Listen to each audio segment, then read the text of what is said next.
India plus media news में स्वागत है आप सभी का। दिल्ली के रोहिणी सेक्टर 16 में वर्ष 2024 में हुई 22 वर्षीय शक्ति की हत्या का मामला एक बार फिर सुर्खियों में है।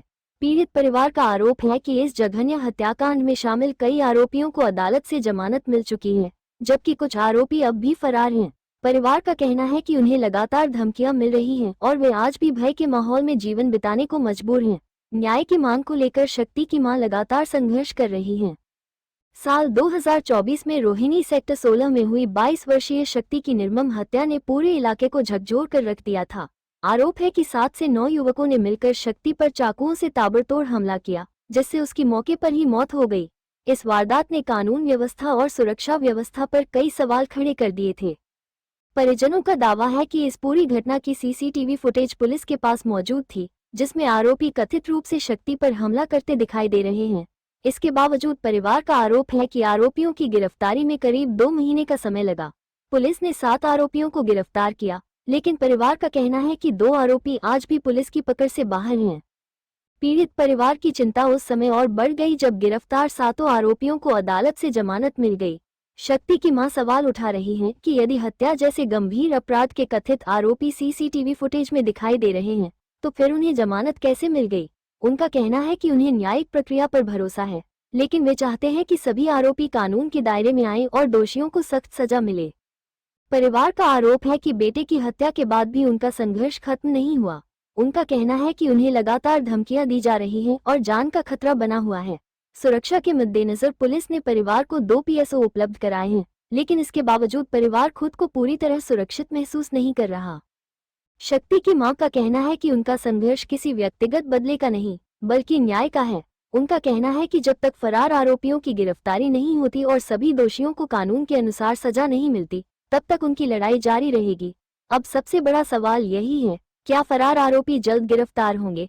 क्या पीड़ित परिवार को पूरी सुरक्षा मिल पाएगी? और क्या इस बहुचर्चित हत्याकांड में न्याय समय पर मिल सकेगा? फिलहाल इस मामले पर सभी की नजरें पुलिस की कार्रवाई और न्यायिक प्रक्रिया पर टिकी हुई हैं। मैडम, क्या घटना घटी है आपके साथ? मैम, मेरा नाम है राजरानी चिकारा और मेरा बेटा था 22 साल का शक्ति, जो कि अपना इंटरव्यू दे के आया था जॉब से। और कुछ लड़के थे आवारा जो इंस्टाग्राम पे वीडियो बनाते थे और सोशल मीडिया उन बच्चों को उठाते थे, सोशल मीडिया पे उन वीडियो को पोस्ट करते थे। तो मेरे बेटे को भी उन्होंने इसी तरीके से मेरे बेटे के साथ मतलब पहले पूरी मुखबरी करी, पूरा षड्यंत्र रच के मेरे बेटे को पूरा घेर के मेरे बेटे को 16 चाकू मारे गए थे और गर्दन के अंदर सारे चाकू मारे गए हैं, जिसकी पूरी तो वीडियो है। उन्होंने अपने मोबाइलों में वीडियो बनाई है और पूरी कैमरे की वीडियो है, वहां पे पब्लिक ने वीडियो बनाई है, वो भी है। और मैं मौके की गवाह हूँ, मैं उसमें आई विटनेस हूँ। मैंने उन सबकी पहचान करी है, मेरी कोर्ट में भी गवाही हो चुकी है। इस बीच में हम पे बहुत सारे अटैक भी हुए हैं। मेरी 2 बेटियां हैं, उनको भी कई बार टॉर्चर करा गया, उन पे जानलेवा हमले करे गए हैं। इंस्टाग्राम पे उनको धमकियां आई हैं, बाकायदा हमें सिक्योरिटी भी दी गई है। लेकिन उसके बावजूद भी अब मेरी गवाही हो चुकी है कोर्ट में। गवाही होने के बाद जब 2 जनों की बेल लगाई गई, बेल में वो जाने माने इन्हीं लोगों की, जो यहाँ पे कुछ जाने माने वकील हैं, जो यहाँ के कुछ प्रधान बने हुए हैं और उन्हीं के रिश्तेदार हैं, वो उनके ब्लड रिलेशन है उनसे, तो उन्हीं के उनको बेल दी गई है। जज ने हमने जो अपनी एविडेंस दी, पूरी वीडियो है, मैं उसकी मौके की गवाह हूँ।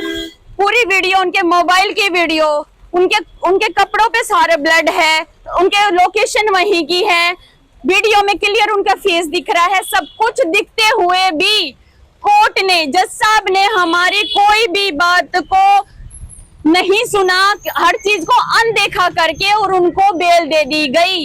1 महीने से इस बेल को ऑर्डर पे रखा गया। 1 महीने से ना तो उनके लिए कोई ये चीज मैटर करती है कि उसमें कितनी सारी चीजें हैं, कि कितना वीडियो है। सब मेरे 22 साल के बेटे को जिस तरीके से चाकू से गोद गोद के मारा गया है बेदर्दी के साथ, और मोबाइल में वो लोग वीडियो भी बना रहे हैं और मेरे को बाहर बोलते हैं कि हमने तो जज को सेट कर लिया है, हम तो बेल लेके ही जाएंगे। और वो काम उन्होंने आज कर भी दिया कि वो सारी चीज लेके और वो बेल लेके चले गए और बाहर तालियां बजा रहे हैं कि वो तो बड़ा बॉस बन रहा था।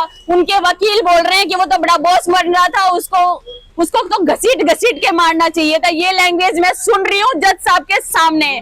मैं चाहती हूँ इन बेलों की पूरी जांच करी जाए, क्योंकि ये बेल गलत तरीके से दी। अगर ये बाहर आए तो मेरी बच्चियों की जान को खतरा है, क्योंकि हमें पहले भी हमला, इनको इतनी इजीली बेल कैसे दे दी गई जब पूरी एविडेंस है, पूरी सबूत है, सारी गवाहियां है। ना तो जज साहब ने किसी भी चीज को देखा, बस उनको बेल दे दी गई इतने इजीली, जबकि उन्होंने बेल के लिए कोई भी अपने फैक्ट्स नहीं था। उसके बाद भी उनको बेल दे दी गई। मैं चाहती हूँ इन बेलों की जांच करी जाए, और कोर्ट ने मेरे साथ गलत किया है। ये चीज इनको बेल देकर हमारी खतरा, कल ने हमारी जान चली गई या मेरा मर्डर हो गया, मेरी बेटी का हो गया, तो कौन जिम्मेदार है? मैं आज सवाल पूछ रही हूँ। इन बेलों की जांच करी जाए और कड़ी से कड़ी इनको सजा दी जाए और पूरी कार्रवाई करी जाए, क्योंकि जज साहब ने ये चीज गलत करी है, गलत फैसला दिया है, गलत उस पे वो करा गया है। मैं कहाँ जाऊं? मेरा तो 22 साल का बेटा गया है, जिसको सरेआम पूरी पब्लिक के सामने चाकू से गर्दन में चाकू घोर के मारा गया है, जबकि वो बेहोश हो चुका था, तब भी उसको मार रहे हैं। वो क्लियर दिख रहा, सारी वीडियो है, पूरे कैमरे की वीडियो है। उसके बाद भी जज साहब ने किसी चीज को नहीं देखा और उनको सीधी बेल दे दी गई है, और बाकियों की भी बेल लगी। अगर ये सारे बाहर आ गए तो मैं कहाँ सुरक्षित हूँ? मेरी बच्चियां कहाँ सुरक्षित है? मुझे तो न्याय चाहिए, और मैं चाहती हूँ कि इसकी पूरी कार्रवाई करी जाए, इन बेलों की जांच करी जाए और इनकी बेलों को कैंसिल करा जाए, क्योंकि ये गलत किया गया है। जज साहब के ऊपर भी इस चीज के लिए कार्रवाई होनी चाहिए। मैं अपनी जनता से, अपने सभी से हाथ जोड़ के विनती करती हूँ कि मेरे बेटे के साथ मेरे साथ न्याय करा जाए। मैं कहाँ जाऊं? पुलिस कुछ गलत करती तो हम कोर्ट में जाते हैं कि हमें न्याय मिलेगा, लेकिन जब कोर्ट ही गलत करे तो हम कहाँ जाए? मुझे आज इंसाफ चाहिए है। मैं अपने इंसाफ के लिए आई हूँ। मेरे बेटे के उस केस में 7 लोग बनते, 2 बाहर आ चुके हैं और थे 9, लेकिन 7 को अरेस्ट करा गया था, और आज उनको इजीली बेल दे दी गई। तो मुझे न्याय चाहिए, जिसमें जितने भी लोग शामिल हैं और जो इनकी बेल करवाने में और जिस तरीके से इन बेलों की सेटिंग करी गई है, उनकी पूरी जांच होनी चाहिए। मैं ये चाहती हूँ, मुझे न्याय चाहिए, मेरे बेटे को न्याय